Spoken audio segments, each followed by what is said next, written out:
آخری عشرے میں جب انسان اعتکاف بیٹھتا ہے تو اس کو کافی ساری چیزوں کی طلب ہوتی ہے کہ کس طرح میں بہت تھوڑے سے وقت میں اللہ رب العزت کے زیادہ قریب ہو جاؤں اور میرے جمی معاملات جو ہیں جو الجھے ہوئے ہیں وہ واپسی اچھائی کی طرف آ جائیں۔ تو مثلا انسان معاشی مشکلات کا شکار ہے، دنیاوی پریشانیوں کا شکار ہے، اسی طرح انسان اپنے معاشرتی مسائل کا کافی حد تک شکار ہوتا ہے۔ تو اس میں بہت سارے قیمتی جواہر ہیں،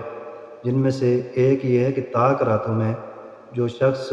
سورۃ القدر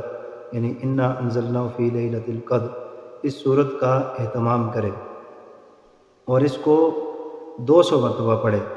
اور اس کی ترتیب یہ ہے کہ بعد از نماز عشاء آپ تراویح کے اہتمام کے بعد تقریباً تھوڑی دیر قرآن مجید کی تلاوت فرمائیں، اور اس کے بعد اپنے ذکر و اذکار سے فارغ ہو جانے کے بعد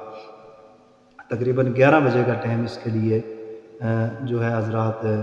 علماء کرام نے بزرگان دین نے مجرب بتلایا ہے کہ 11 بجے کے قریب جو ہے وہ اول آخر 11 مرتبہ درود پاک پڑھا جائے۔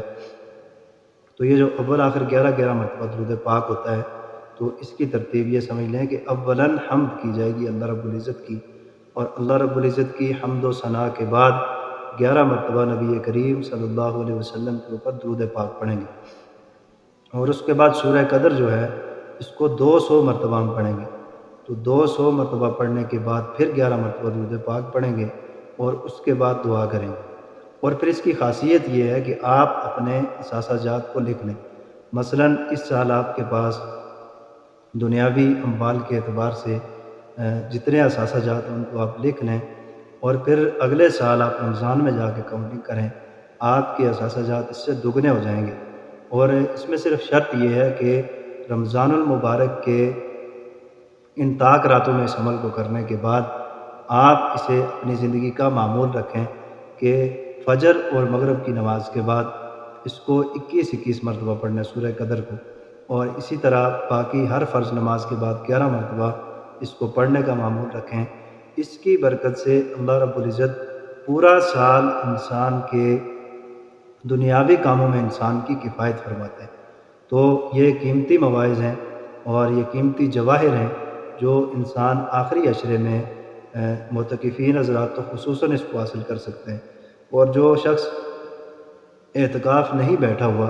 تو وہ بھی اس عمل کو حاصل کر کے اپنا جو ہے ان معاملات میں اپنی آسانی اور اللہ رب العزت سے خصوصی تعلق جو ہے وہ اپنا قائم کر سکتا ہے۔ اس لیے طاق راتوں میں خصوصاً اہتمام فرمائے اس سورہ قدر کا، اس کو 200 مرتبہ پڑھنے کا اہتمام ہو، اور اس کے بعد جن جن مقاصد کے لیے آپ دعا کریں گے انشاءاللہ پورا سال اللہ رب العزت المقاصد میں آپ کو کامیاب فرمائیں گے۔